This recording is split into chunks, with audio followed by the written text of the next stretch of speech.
안녕하세요. 푼돈헌터입니다. 오늘은 예금과 적금에서 한 단계 올라선 분들을 위해 조금 더 도움이 되는 정보를 알려드리려고 합니다. 바로 출자금 통장입니다. 여기서 말하는 출자금이라는 개념이 생소하실 수도 있는데요. 출자금은 주식회사 이외의 기업에 자본을 출자한 것을 말합니다. 증권화가 되어 있지 않을 뿐 주식 투자와 같은 개념이라고 볼 수 있습니다. 소위 말하는 제2금융권인 지역농협, 축협, 수협, 그리고 새마을금고, 신협 등에서 출자금 통장을 만들 수가 있어요. 이런 기관들은 상호금융기관이라고 이야기합니다. 상호금융이란 조합원에게 융자함으로써 조합원 상호 간에 원활한 자금 융통을 꾀하는 서로 돕는 금융이라고 할 수 있습니다. 하나의 공동체를 만들어 자금을 모은 뒤 제한된 형태로 금융사업을 하는 것이라고 생각하면 됩니다. 출자금 통장은 상호금융기관에 조합원으로 가입할 때 내는 자본금을 넣어두는 통장이라고 할 수 있어요. 주식회사의 주식을 사서 주주가 되는 개념이라고 보면 되실 것 같습니다. 납입된 출자금은 각 상호금융기관이 운용한 뒤에 연말에 배당금을 지급하게 됩니다. 그렇다면 이런 출자금 통장이 가진 장점은 무엇인지 살펴보겠습니다. 출자금 통장의 첫 번째 장점, 꽤 쏠쏠한 배당금. 앞서 말씀드린 것처럼 출자금 통장은 쉽게 말해 주식과 같은 개념으로 볼 수 있는데요. 출자금을 조합이 잘 운영해 수익이 나오면 배당을 하게 됩니다. 배당률은 출자금을 납입한 이듬해 정기총회에서 결정되죠. 평균적으로 2에서 4% 정도가 나온다고 해요. 2020년 기준 새마을금고의 평균 배당률은 2.82%, 신협의 평균 배당률은 2.7%로 나타납니다. 출자금 통장의 두 번째 장점, 배당소득은 비과세. 출자금 통장에 대한 배당소득은 모두 비과세 처리됩니다. 다만 출자금 통장의 비과세 한도는 1,000만 원까지만 가능한데요. 예를 들어 출자금 통장에 1,000만 원이 있고 30만 원의 배당금을 받았다면 세금을 떼지 않기 때문에 1,030만 원을 고스란히 챙길 수 있다는 장점이 있습니다.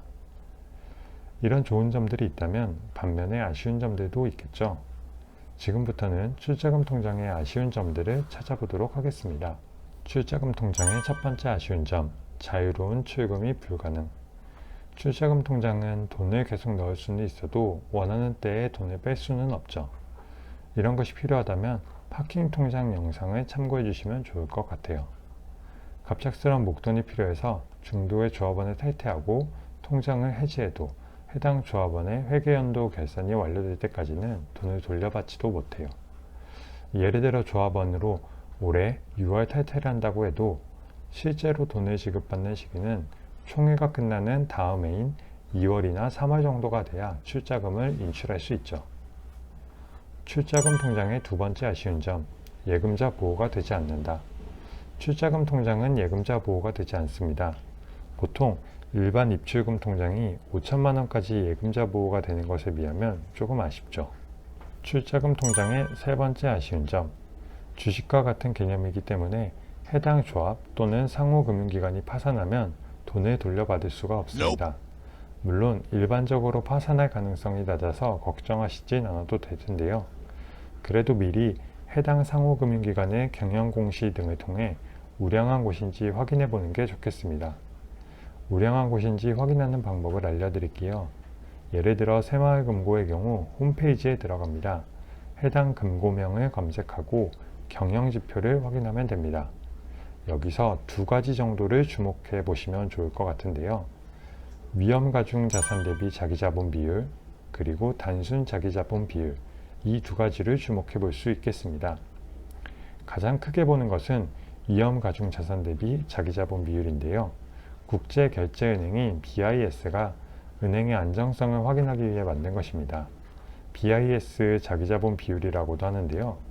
이것이 높을수록 안정적이라고 볼 수 있겠습니다. 일반적으로 8% 정도라면 괜찮은 수준으로 볼 수 있을 것 같습니다. 그 다음은 단순 자기자본 비율인데요. 간혹 후순위 채권을 발행하여 BIS 자기자본 비율을 높이는 경우가 있어요. 이를 보완하기 위한 방안으로 부채 성격을 가진 후순위 채권을 보완자본으로 인정하지 않는 단순 자기자본 비율을 보는 거죠. 일반적으로 5%가 넘으면 우량하다고 판단하게 됩니다.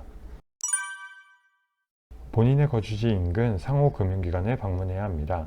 아무 데서나 만들 수는 없어요. 한자 이상의 출자금을 납부하면 출자금 통장을 만들 수가 있습니다. 물론 가실 때는 신분증을 가지고 가야 하고요. 거주지가 아닌 곳에서도 만들 수 있는 방법이 하나 있는데요. 직장 또는 사업장 인근에 위치한 상호 금융기관에서 가능합니다. 다만 명함 등 자신을 증명할 수 있는 서류를 가져가야 출자금 통장을 만들 수가 있습니다. 아쉽게도 지역 농협, 축협, 수협 등은 관련 종사자만 출자금을 낼 수 있다는 한계가 있어요. 예금, 적금은 시시하고 주식하기에는 두려운 분들을 위해서 출자금 통장을 소개해드렸습니다.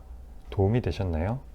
오늘 영상이 도움이 되셨다면 구독, 좋아요, 알림 설정 부탁드립니다. 행복한 하루 보내세요. 감사합니다.